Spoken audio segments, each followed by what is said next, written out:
देखिए बाबू लोग, आप लोग समझने की कोशिश कीजिएगा। आज मंडे है, अक्टूबर 17, 2022। Right, read and remember. Logical kingdom की हम लोग बात कर रहे हैं बाबू। तो इसमें हम लोग देख रहे हैं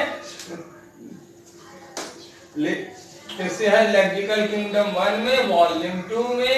अब फर्स्ट वर्ड है एपर्चर, APERTURE। एपर्चर का अर्थ होता है सुराख, जिसे छिद्र भी करते हैं, नाउन। सेकंड वर्ड है हमारा एरिड। एरिड जैसा कि आप देख सकते हैं, ARID, एरिड। एरिड का अर्थ होता है शुष्क या बंजर। ये एक एडजेक्टिव है, ठीक है। उसके बाद थर्ड वर्ड जो है वो होता है DARTH, डर्थ का अर्थ होता है अभाव या कमी। ये नाउन है, COMELY, कमली। कमली की बात की जाए, कमली कमली आप लोग तो गाना सुने ही होंगे, कैटरीना कैफ से फिल्माई गई थी धूम 3 में। कमली का अर्थ होता है देखने में सुंदर यानी रूपवती स्त्री। एडजेक्टिव है ये डेक्स्टरिटी। डेक्स्टरिटी का अर्थ होता है DEXTERITY, DEXTERITY। डेक्स्टरिटी का अर्थ होता है निपुणता या दक्षता। किसी काम में होनी चाहिए हम लोगों को, तभी जीवन पॉसिबल है। किसी न किसी काम में निपुणता होनी चाहिए, चाहे वो गणित में हो, अगर विषय के दृष्टिकोण से देखा जाए तो विज्ञान में हो या अंग्रेजी में या किसी भी एक विषय में हो। कोई कंप्यूटर बनाने के लिए डेक्स्ट्रस्ट होने चाहिए, कंप्यूटर में डेक्स्टरिटी होनी चाहिए, मोबाइल फोन में डेक्स्टरिटी होनी चाहिए। तो किसी एक काम में डेक्स्टरिटी होनी चाहिए, निपुणता दक्षता होनी चाहिए। DISPEL, डिस्पेल की बात की जाए तो दूर करना, छितराना। ट्रांजिटिव वर्ब है, VN है, EXPEL, एक्सपेल, EXPEL। एक्सपेल का अर्थ होता है बाहर निकालना, VN है ये। FERMENT, फॉर्मेंट। FERMENट, फॉर्मेंट का अर्थ होता है खमीर उठाना या उठना। तो वो आप अक्सर पावरोटी में देखते हैं या फफूंदी लग जाते हैं, खमीर उठ जाते हैं। उसके बाद थोड़ा आगे चलते हैं, FOMENT, फाउमेंट। फाउमेंट की बात की जाए, FOMENT, फाउमेंट की बात की जाए तो भड़काना या उकसाना होता है, ठीक है।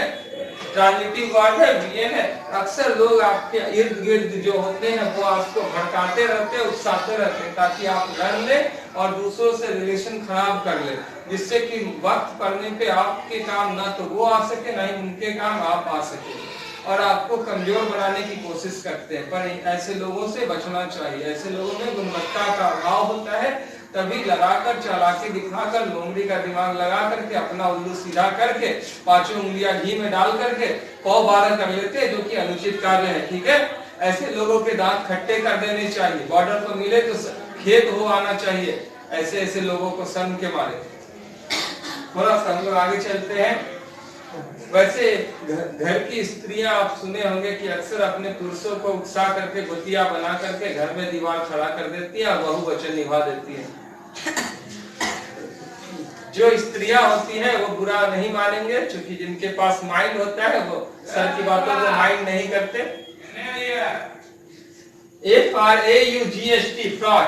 FRAUGST, fraud. फ्रॉड का अर्थ होता है ओतप्रोत या परिपूर्ण। ओतप्रोत या परिपूर्ण यानी लबालब, भरा हुआ है कोई चीज।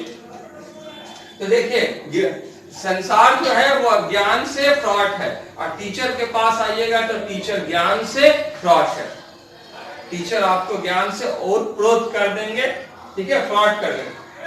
चलिए थॉट की बात करते हैं। A student must be a visionary to succeed in life। एक विद्यार्थी को बाबू हमेशा याद रखिए कि दूरदर्शी होना चाहिए सफलता पाने के लिए जीवन में। एक व्यक्ति अगर जीवन में दूरदर्शी है तो वो सफल हो सकता है। One must focus on career to save time and energy।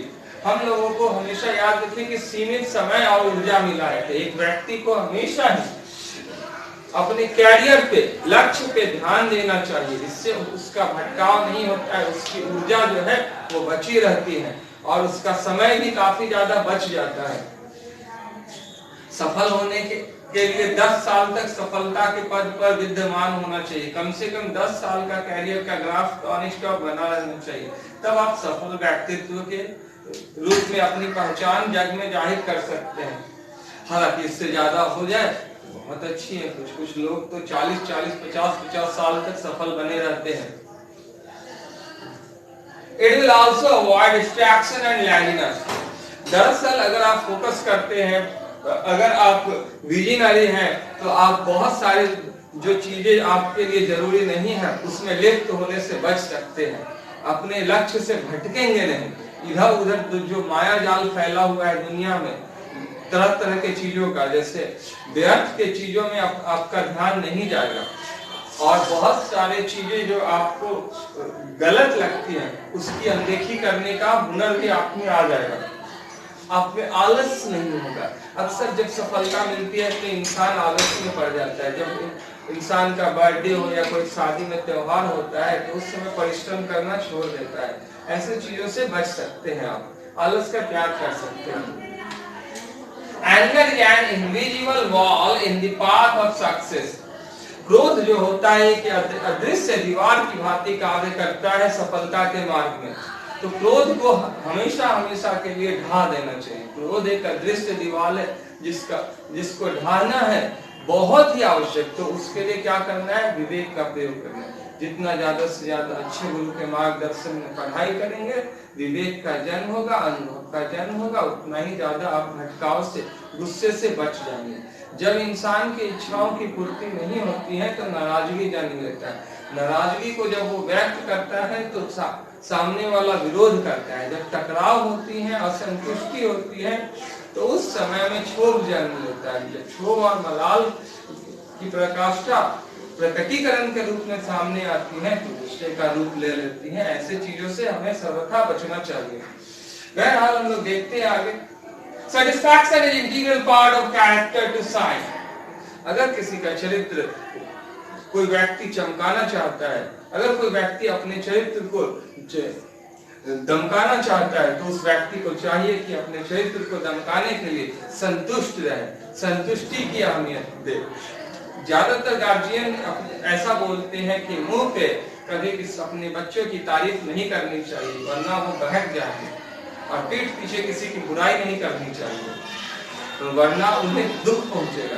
तो भाई दूसरा वाला तो सही है कि पीठ पीछे बुराई नहीं करनी चाहिए और मुंह पर भी बुराई नहीं करनी चाहिए। बुराई तो गलत है ही, बुराई हमेशा गलत है। बुराई में सच्चाई नहीं होती, बुराई में बस दोष ही दोष होता है। जब आप किसी को मिला करके झूठ की बातें करते हैं तो वो बुराई होती है। अगर सत्य बोल रहे हैं तो वो कड़वा है तो वो बुराई नहीं कही जा सकती, उसे समीक्षा कही जा सकती है।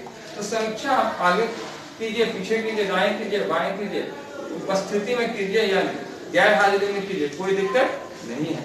और मुंह पे जब आप अपने बच्चों की तारीफ करते हैं तो उनका मनोबल बढ़ता है, फिर वो दुगनी तेजी से अपने लक्ष्य की ओर जाते हैं। लेकिन बच्चों के अंदर एक चीज का ध्यान रखें कि वो शॉर्टकट ना मारे, कभी भी शॉर्टकट का सहारा ना ले। साथ ही साथ बच्चे लोग जो हैं वो ओवर कॉन्फिडेंस में ना आए, जरूरत से ज्यादा काबिल ना बने। इसके लिए आप अपना नैतिक ज्ञान और अनुभव उनके सामने रखते रहे। बोली से तो पता चल ही जाता है कि बच्चे कॉन्फिडेंट है या ओवर कॉन्फिडेंट है। संतोषम परम सुखम, गोधन गजधन बाजी धन और धन का खान, जब आवे संतोष धन सब धन धूरी समान। Contentment is happiness. Have a nice day.